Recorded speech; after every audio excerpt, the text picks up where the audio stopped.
The Innovators Network.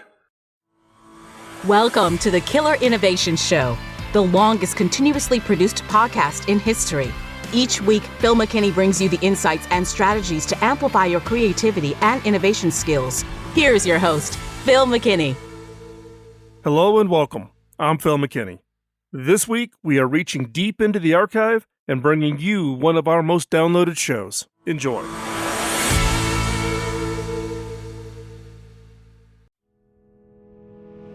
This episode is sponsored by Zoom. With Zoom, you can streamline your communication, collaboration, and creativity all in one place. Zoom is the market-leading platform that provides video meetings, voice, webinars, and chat across desktops, phones, tablets, and conference room systems. To learn more about Zoom and sign up for your free account, visit killerinnovations.com/Zoom.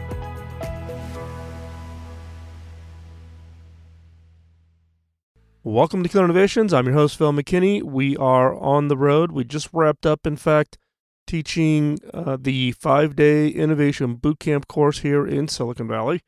It is open to the public, by the way, so if you are interested in potentially participating in the bootcamp, then just let me know. We can get you an invite to that. I think the next one is the week of September 25th, and that will actually be held in northern Colorado, in Louisville, which is right next to Boulder, Colorado, so if you know where Boulder's at. So that one is coming up, but we just wrapped up the course, had full-out students. It was really great. We just wrapped it up yesterday. I'm taking an extra day here in Silicon Valley before I head to London next week. But I wanted to get out a quick show to you and keep the flow going. So today's topic is actually one that has kind of been on the back of my mind for quite some time, and it's about being content. Now, I can look back on my career, and I can tell you times when I was content, happy with the job, happy with my family, secured financial position, happy with my kids. Yes, even when they were teenagers. Now, if I look back on my career, it's happened maybe 3 or 4 times across my life. And I mean, not just that's the only time I was content. That was when it really stood out that I was content. Now, when I look back upon it, though, and I look about the time that I was content and then what happened immediately after, I could see that contentment gave me a false sense of, happiness, a false sense of satisfaction. It usually came after a particularly chaotic, stressful event in my life. Like when my mother passed away. She'd been living with us for a number of years. This is when we were living in Washington, D.C., and she'd had severe health issues to the point where we had to move her and my dad to Virginia. My wife was a nurse at the time. My wife gave up her professional nursing career in order to take care of my parents until my mom passed away. Now, the one thing that was about my mom that I find really interesting was her perseverance. She suffered severe medical issues, and it lasted for 5 years. And during that time, my wife and I became what I refer to sometimes as sandwichers. We had our 3 kids, were all teenagers at the time. They were still living at home. Plus, then my parents were living in the house in a separate area that we built specifically for them, so they had their own little kitchen and their own bathroom and their own living room, etc. But we were the sandwichers, so it was particularly stressful of taking care of both the medical and financial needs of my parents, raising 3 kids at the time, and me trying to grow a career, and my wife literally giving up her career in order to take care of my parents. In the contentment I felt afterwards, after that stress was away, I asked myself, was it real? When I look back, it was really almost a precursor of being surprised, caught off guard. Because I fell into this lull of contentment, I was trying to coast. I basically checked out, given all the stress that I and my family had been under. And what happened was I wasn't looking for the weak signals that change was coming. I'd kind of gotten over the stress, kind of leaning back, saying to myself, okay, we're happy, family, we're financially secure, Yes, my mom had recently passed away, but it was really this sense of what at the time I thought was really commitment. But at that point, with saying I'm happy with where I'm at, I wasn't looking, I wasn't out checking to make sure that I was keeping on top of the weak signals that some kind of big change was about to happen. Now, to take advantage or to cause these weak signals, you have to kind of be leaning forward. You need to make sure that you don't fall into this trap of being content. Content basically tells you that everything is fine, you can coast, and that change is not going to happen. And look, the world is under constant change. We cannot be happy and content with staying where we are. Right? We think we kind of achieved it, now we're going to tread water until we die. That is not what happens. The world is under constant change. For innovation, being content is not just bad. It is very bad. Contentment gives that false sense of that we're done. It's almost like, I'm trying to remember the year, but it was a while, back 100 years ago, 150 years ago, with the head of the U.S. Patent Office is, famously said to have quoted, everything that could possibly invented has been invented.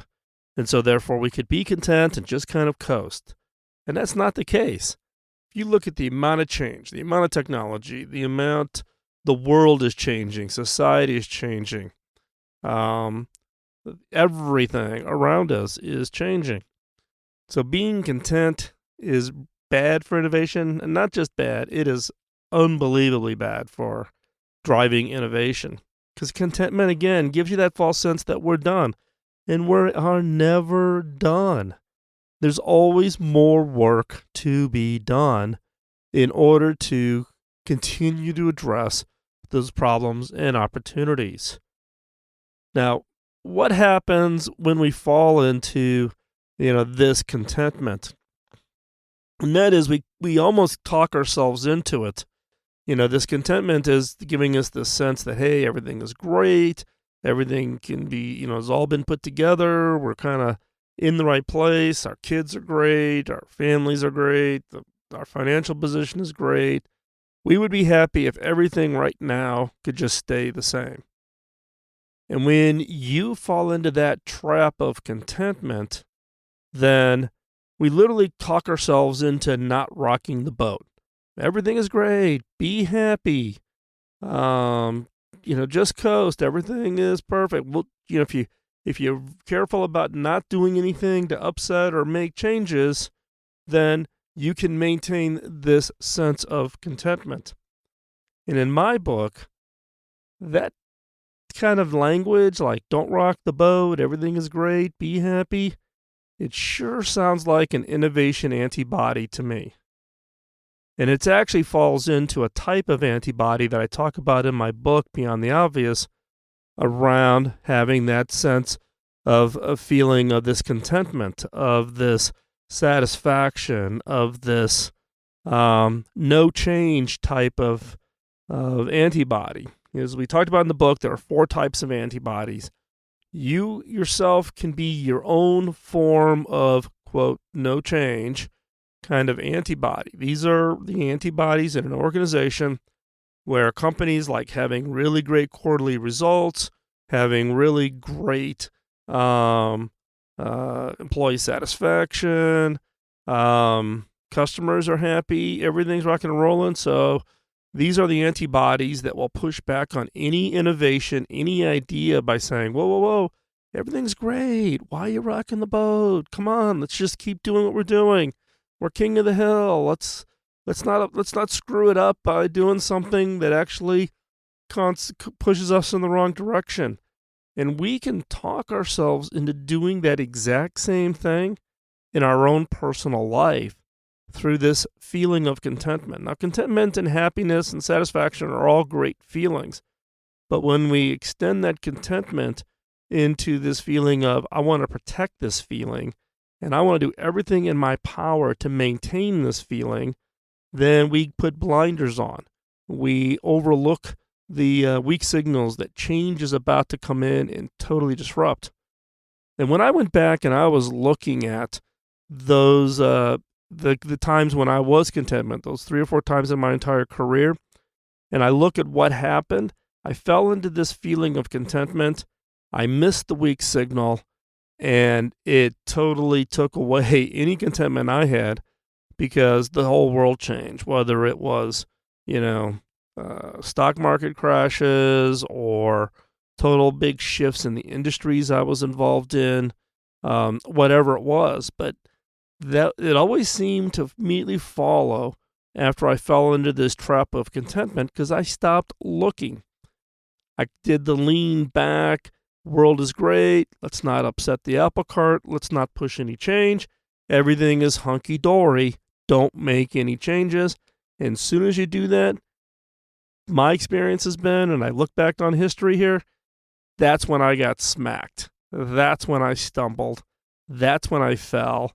And it was probably some of the lowest points in my career and in my life was when right after I fell into that trap of contentment, where I was trying to ignore anything from the outside that would upset this feeling of contentment that I had. Now, the premise for this topic today is my belief that being content is the enemy of innovation. It actually becomes that roadblock. But before we talk about the innovation impact and why I've so firm believer in this, let's talk more about this feeling of contentment. So what do I mean by being content? Contentment exhibits itself with the feelings of peace, calmness, that sense of acceptance that where we are is enough, happiness, satisfaction with our day-to-day life. Now, that all sounds like you finally arrived. Sounds comfortable. It actually sounds great. It's really enticing. However, many, if not most people, move into this position of contentment as their way of giving up. Now, I know that's some strong words. Hear me out. We all think we want contentment, and it makes us feel like the list above, right?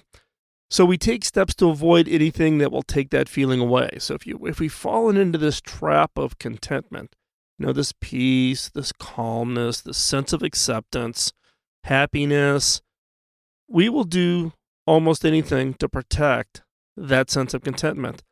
So for instance, if you get that sense of peace, what do? We avoid conflicts at all costs. We want to remain peaceful. We don't want anything to change that. So we will avoid all conflicts. We'll roll over. We don't challenge, ourselves, or we don't challenge others. Same thing with calmness. Calmness is all about avoiding stress. So we say no to anything that will cause yourself or others stress. We avoid doing anything new, as that could be stressful. If you try to go off and do something new, like learn a new sport or, learn a new language, it's stressful. Nope, don't do that. That will impact your calmness. And then what about acceptance? We do everything in our possession to have everyone love us. So we all of a sudden become yes people, and we will acquiesce and support just to make sure that everybody loved us. So these are just some of the examples. So when we get into this role of contentment, the whole objective shifts to being, we don't want that feeling to go away. So we will give up things like for peace. We will avoid conflict at all costs. If we're in calmness, we're going to avoid stress. Don't do anything new. That might be stressful. If it's acceptance, it's about we want people to love us. Now, when you really think about it to that level, does contentment sound as good as maybe we thought it was? It doesn't sound like a life to me. Then don't forget about the influences from others, right? They're telling us to be content. Now, early in my career, I did 13 startups before I got my first IPO. Yes, I did 13 startups before I got my first IPO, right? And so you're pushing, you're working all kinds of crazy hours. Some of those were simultaneous. I'm doing 2 startups at the same time with 2 different groups. And as we're pushing ourselves, we're working all kinds of crazy hours. And I was doing this in the early 80s. My first round in Silicon Valley is when I did most of my startup work. And I'd have my parents and my in-laws and other people saying, whoa, man, you're really pushing yourself. You just need to be content with where you are and what you have. Don't, why are you killing yourself working 75, 80-hour weeks? Be content with where you are and what you have. It's a bad thing to keep changing and adapting. It's a bad thing that you keep wanting to achieve something where you've got this passion and this energy to go create products or launch new services or have impact on your clients' lives. These are people who may be around you are just saying, hold on here a second. Don't be content. Be content with where you are and what you have. Why are you so, hungry for things? That's a bad thing. Be content. Contentment can give you that false sense that change also is slowing down. All right?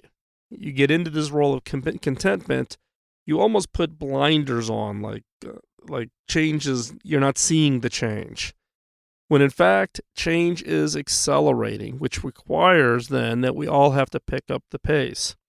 Now, in some cases, contentment is also our way of checking out, when we can't take it anymore. Like following the extended years of the stress of taking care of my aging parents, I think my falling into this kind of what I would call false sense of contentment was basically me giving myself permission to take a couple of years and literally just check out. Don't rock the boat. Just go do the 9 to 5. Be home. Don't travel. Don't come up with any new. Don't be doing the startup side hustle while you're doing your normal job. It was my way of checking out. So, what do you feel about contentment now? Has any of this description that I've given you caused you to kind of look at contentment differently? Is it something to strive for? Now, I'm not saying all contentment is bad. What I am saying is be on guard. Don't let yourself fall into the contentment trap. Don't let those feelings cause you to lean back and give up and put those blinders on where you're literally missing any of the signals coming your direction that something is happening, change is happening. The economy is changing, your industry is changing, business is changing, whatever's changing. You fall into that trap of contentment where you lean back and give up. You're going to miss that weak signal. Now, if you let contentment cause you to be caught off guard, your contentment will be blown apart. In the example of my parents, when I kind of fell into that role of contentment after they passed away, and I kind of went into this coast mode for a couple of years. By the time I kind of woke up, I didn't wake up on my own. I woke up because things just changed. Changed in our family life, kids going away to college. Things changed, in my work world, with entire industries being wiped out because of economic changes or regulatory changes. Career and skill sets, when you're coasting, you're not learning new things. And then you fall into this trap of all of a sudden you wake up 2 to 3 years from now, and the skills and knowledge you have, nobody else wants. Right? So don't let those feelings cause you to lean back and give up and miss these weak signals. You cannot let contentment cause you to be caught off guard. I got caught off guard, so I'm trying to share with you my own personal experience that was extremely painful and hard lessons to learn. And the last time I felt commitment and when I got disrupted, that's when I started this podcast. That's when I started reaching out and trying to find ways to have impact on people's lives back in 2005. So don't fall into the trap I did. Learn from what I went through, and you can have that. You can just have those eyes open. Now, I'm a believer that being content is the enemy of innovation. So why do I say that? Why do I have this view of being content as the enemy of innovation? My definition of innovation is making ideas real. And where do ideas come from? Most ideas come from innovators who see the problems, see the annoyances, see the opportunities to do things differently. And I would argue that true innovators are not content. They're never content. they're almost hypersensitive to the things that they see with unique, fresh eyes that are problems or opportunities to improve or opportunities to eliminate those things out of our lives. They are not content. They know that we can do better. They're not willing to sit back and coast. They are driven through their passion, their energy, and again, these innovators with fresh eyes to go and change the world. If everyone was content with the horse and buggy, would the automobile have ever been invented? If we were content with the automobile, would we have ever invented the airplane? Thank goodness for those, what I would call unsettled souls, who were not content and went on to invent the next great thing. This is critically important. I want to make sure you understand. I'm not saying that all contentment is bad, but contentment that causes us to kind of lean back and look for a way to coast, that is the problem. That's where we put the blinders on and we miss these opportunities. And like I said, true innovators are not content. In fact, I'll even go even further to say true innovators are never content. They're always annoyed by something. They always see the possibilities of change. They always see the way to make things better. They always are looking for ways to eliminate things that are just get in the way of what we do each and every day. So what do you do when you start getting that, quote, I've arrived content feeling, right? So let's say, you feel like you're in that content mode. Things in the family are great. Things at work are great. Your financial security, your retirement's locked up. The kids' college funds are fully funded. The kids are doing fantastic. And now you're almost falling into defense mode to protect that. Then what do you do? What is it that you can change? In order to make sure that you don't fall into putting the blinders on and missing something? You need to challenge yourself to do something uncomfortable, to go out and do something that you've never done before. Do something for the first time. Whether that's learning to dance, or whether that is, going to a country and learning the foreign language before you go there to be proficient, to learning something completely outside your skill set. If you're in sales and marketing, learning to program. If you're a programmer writing software, build hardware from the ground up. Do something that challenges yourself, that will actually give you a little bit of stress, because it's that stress that actually can be energizing, but also causes you to open your eyes wide and be seeking and looking for those changes that are coming. For instance, during your daily creative muscle exercises. Now, if you are not familiar with it, I've talked about this many times in the show. There's a daily exercise that I do where I actually do 30 minutes of ideation every morning for 5 days a week. I take 1 day off, and then I rank them. And I do this every week, and then every quarter I take the best of the best and rank those, because I believe that you got to exercise your creative muscle. Just like you're not going to get up off the couch after being a couch potato and go run the Boston Marathon, you're not going to get up out of your chair and be able to generate game-changing breakthrough ideas if you have not exercised your creative muscle. So, if you're not familiar with what I'm talking about, I'll put the link in the show notes in order to give you the link over to the other shows where I talk about the exercise regimen that I use, and you should consider doing it yourself to exercise your creative muscle, just like you would exercise your legs and your arms, and exercise in order for just good health, or if you want to go run a marathon, exercise is good. Creative exercise, even more critical. So I would argue that during your creative muscle exercise, challenge yourself to come up with 5 problems that need to be solved. 5, they can be personal items, like things around the house that's a problem that you want to go fix.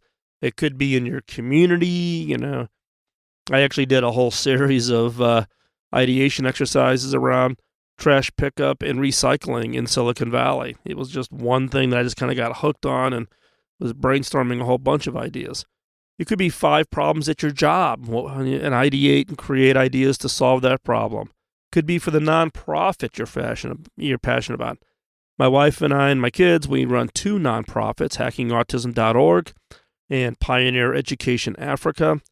And right now, one of the things I'm doing in my morning creative muscle exercises is solving a problem with water at our school and our fish farms in Rwanda, Africa. But that's how I keep myself going, is there's always problems to be solved. And if you are an innovator, don't sit back and think you're an innovator just because you've studied or you listened to this podcast or you read a book or whatever. Go out and innovate, keep innovating, find those problems that you could innovate a solution to, right? So again, for your daily creative muscle exercise, challenge yourself. Brainstorm problems to solve. Don't brainstorm ideas to a solution to a problem, put a twist on it. So for the next 5 days, just challenge yourself to come up with 5 problems that need to be solved. Again, they can be personal, they can be in your community, they can be on your job, they could be a nonprofit, you're passionate about. It could be, solving how to raise more money for the PTA, for your local school, so the band can get new instruments. Whatever it is, continue to innovate. You need to drive that perspective of contentment where you think you've arrived and everything is good and you can coast is not good.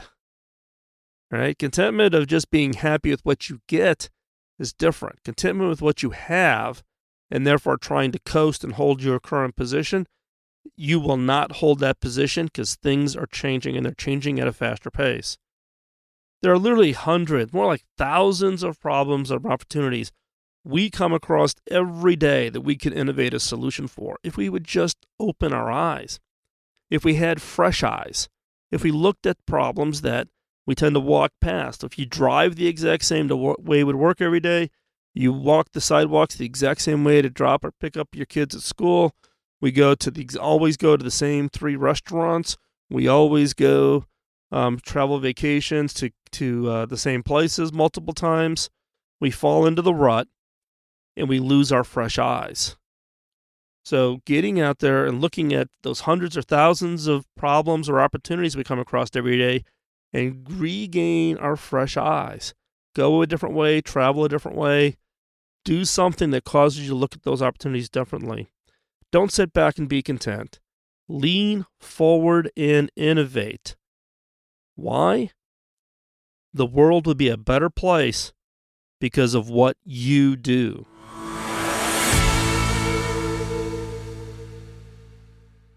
Thanks for the time out of your busy schedule today to join us here on the show. Hope you found today's episode helpful. You can post it in the comments wherever you get your podcast. Or if you want, you can hop on over to the Innovators Community. That is theinnovators.community. You can hop on over there and post it over there. We have shows. Each show we also post over there. The community, it's free of charge. No charge to become a member of it. And that's where innovators hang out. That's where innovators hang out and talk about their ideas, their stories, get feedback, ask for help, help others. So go over, check that out. Also, I would ask a favor. The role or the purpose for doing the show, we started the show back in 2005. Yes, we started podcasting before iTunes was around to even support podcasting. So the reason we started this was to pay it forward, and I need your help to pay it forward. And what I need is for you to tell others, for you to pay it forward, the benefit, the information, hopefully the encouragement in your own areas of innovation from the show, for you to share that, pay it forward by sharing information about the show, encouraging others to listen to the show. That is how you help me pay it forward. So please tell others. Also, we're looking for topics for upcoming shows. We're always looking for topics, interesting guests, etc. You can drop me an email over at phil@killerinnovations.com. And I get that email, comes directly to me, bypasses anybody in the middle, filtering it all out. So you can just drop me an email if there's a topic, a question, or a guest who you think you would like to have on the show. And so with that, hopefully, again, you found today's shows helpful. We've got a number of great shows coming up, so subscribe, like, and follow. Follow over also on social media if you want to keep up with where we are traveling. We are on the bus with the mobile studio, so we are out visiting, traveling, meeting up with other innovators. So love to meet up with you if you happen to be, if you see us on the road. But if you want to follow where we're at, where we're heading, you want to hop on over to Instagram. For that, you can actually see pictures of the bus and therefore be able to recognize if you happen to see us on the road. But also, if you know people, we're in the Southeast right now. So if you know of innovators, people that have got interesting stories, would love to hear about that. So follow us on social media. Again, LinkedIn, Instagram, and the Innovators community being the three that I am most active on. So with that, thanks for listening. We'll be back next week with another episode, and we'll talk to you then. Bye-bye. Podcasting nonstop since 2005, this has been the Killer Innovation Show on the Innovators Network. This show is distributed by the Innovators Network. For more information and other great shows and content, visit theinnovators.network.